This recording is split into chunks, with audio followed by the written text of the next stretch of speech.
Biologi YIM Metro Lampung. Di sini saya akan menampilkan video pembelajaran tentang ruang lingkup biologi.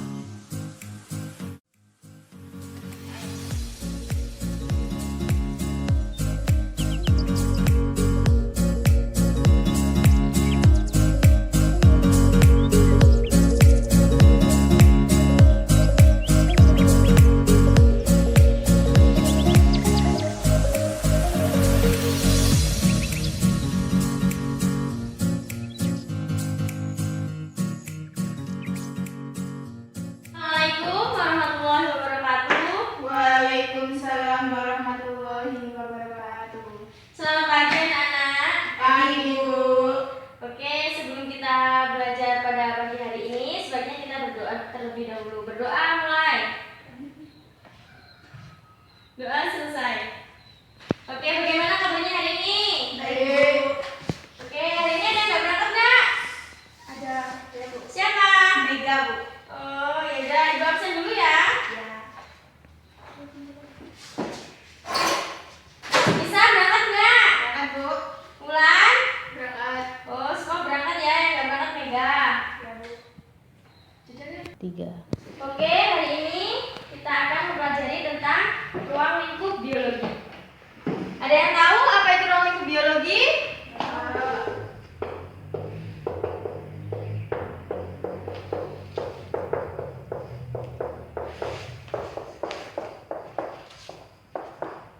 Jadi, ruang lingkup biologi itu ilmu yang mempelajari tentang makhluk hidup. Ada yang tahu apa itu biologi? Jadi, biologi itu dibagi menjadi dua, yaitu bios sama logos. Bios itu apa? Hidup. Oh ya, hidup. Pintar. Logos? Makhluk. Ilmu pengetahuan.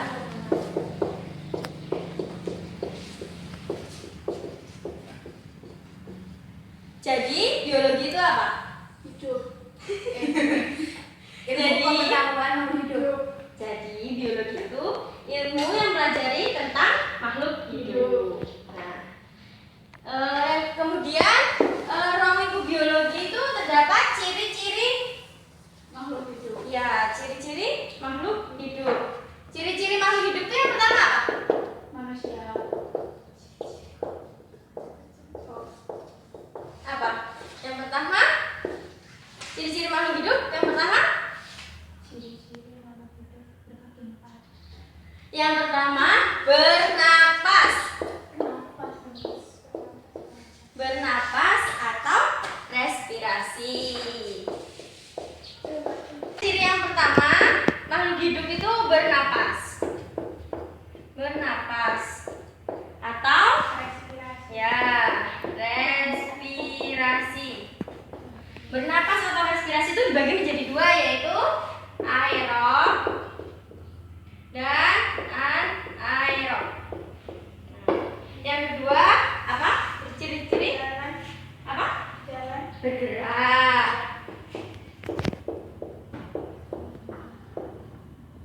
Terus jika manusia atau makhluk hidup itu tidak bergerak, maka bukan disebut makhluk hidup.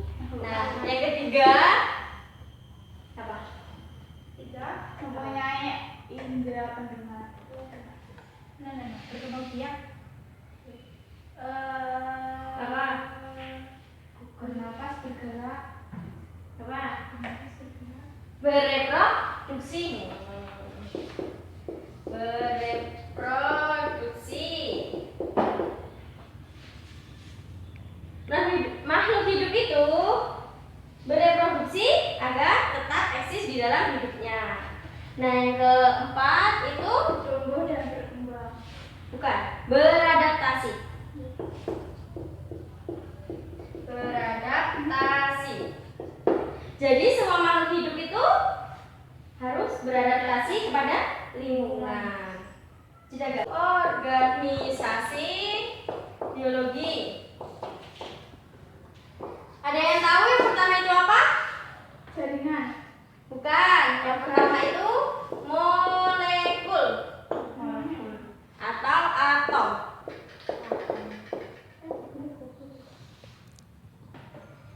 Ada yang tahu molekul atau atom itu apa?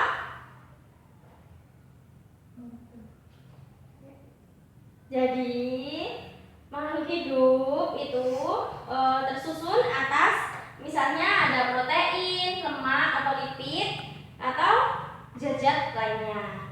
Yang kedua itu sel.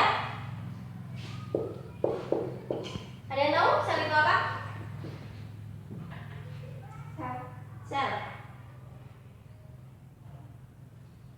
Sel merupakan struktural dan fungsional makhluk hidup. Nah, benar. Sel itu terbagi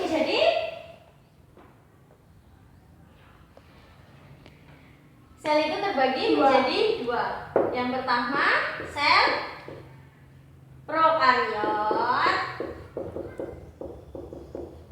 Dan yang kedua, sel eukariot. Terus sel prokariot itu ada yang tahu apa? Jadi sel prokariot itu sel yang belum mempunyai membran inti.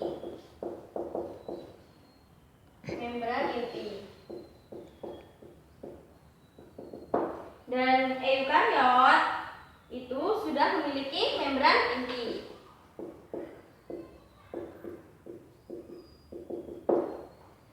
Misalkan kayak gini ya, yang belum tuh gini, ini zooidnya,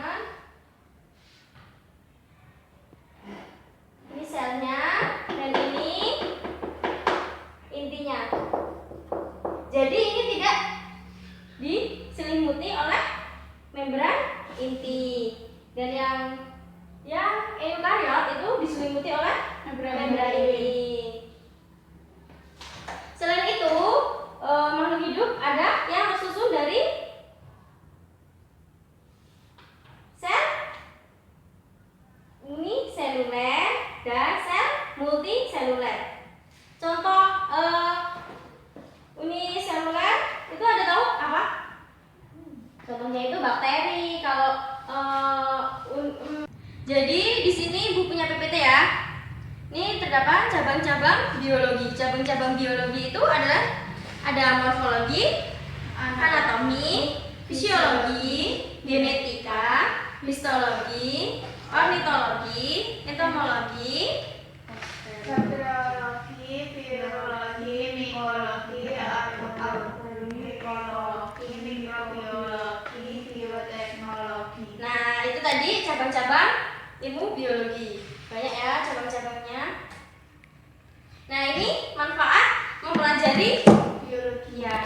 Dalam bidang kedokteran itu manfaat mempelajari biologi itu menemukan berbagai macam Vaksin, untuk mencegah virus. Nah, dan yang dalam bidang industri atau makanan itu bioteknologinya. Semisal itu kita bisa buat kayak fermentasi bikin tape kayak gitu ya. Terus dalam bidang pertanian itu dapat menghasilkan bibit unggul. Terus dalam bidang itu ada organisasi kehidupan tingkat molekul. Nah, itu atom-atom berikatan membentuk molekul, struktur dan fungsi molekul menyusun komponen-komponen bentuk sel. Contohnya itu seperti molekul protein, fosfolipid, kolesterol, karbohidrat, air, dan ion-ion lain merupakan komponen penyusun membran sel. Oke. Nih, ada organisasi kehidupan tingkat ekosistem. Ekosistem itu terbentuk dari komponen hidup, biotik dan tak hidup, abiotik. Karena adanya interaksi antar komponen ekosistem, maka terjadi aliran siklus materi dan energi melalui peristiwa makan dan dimakan yang membentuk sebuah rantai makanan dan jaringan-jaringan makanan.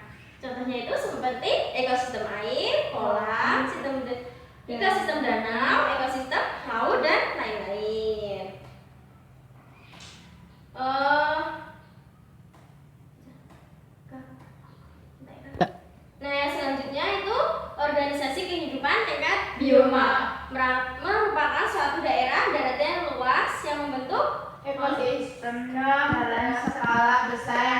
karena adanya interaksi iklim dengan penduduk yang keanekaragaman hidup yang khas. yang Contohnya itu bioma padang rumput, hutan, hujan tropis, hutan gugur, bioma taiga, bioma tundra.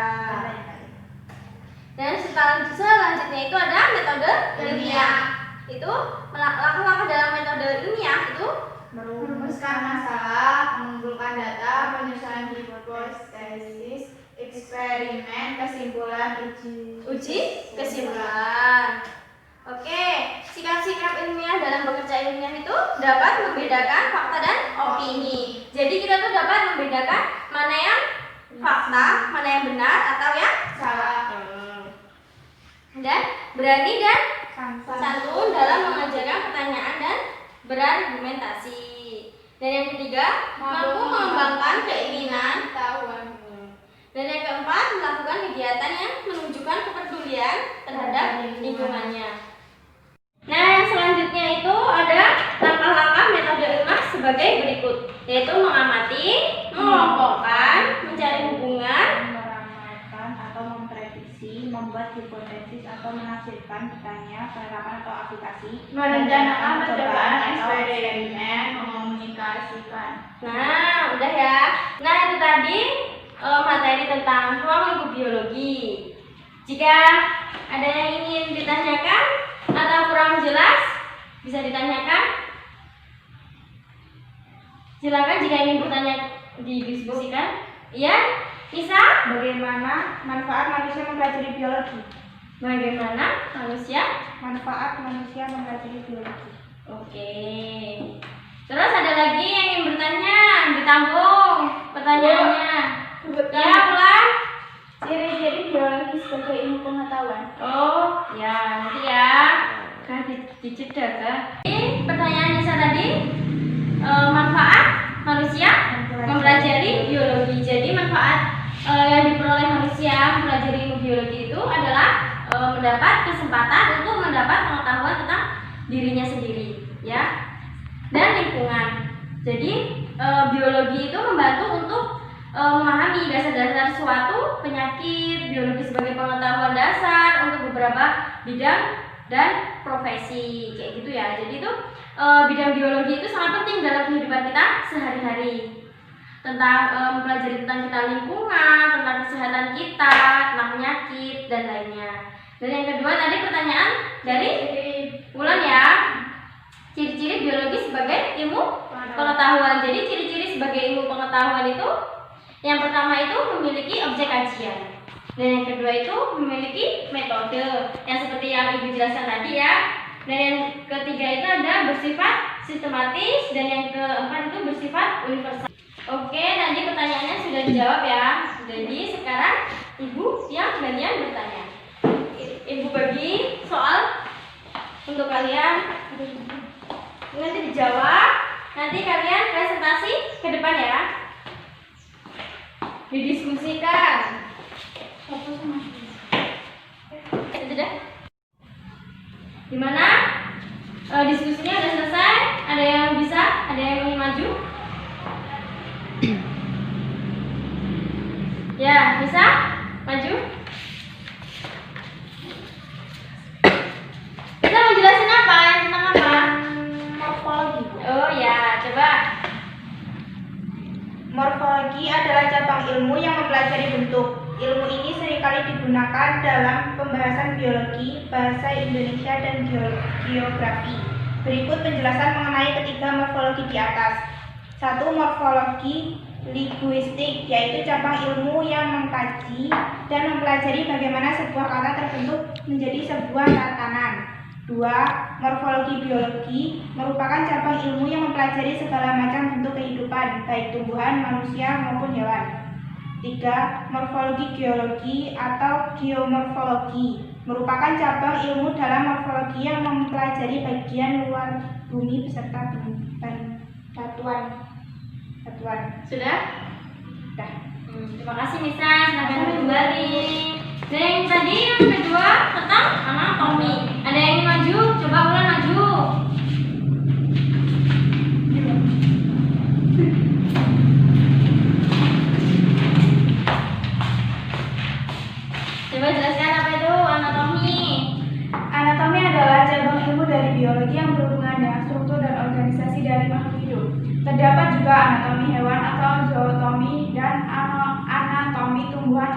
fitotomi. Beberapa cabang ilmu anatomi adalah anatomi perbandingan, histologi, dan anatomi manusia.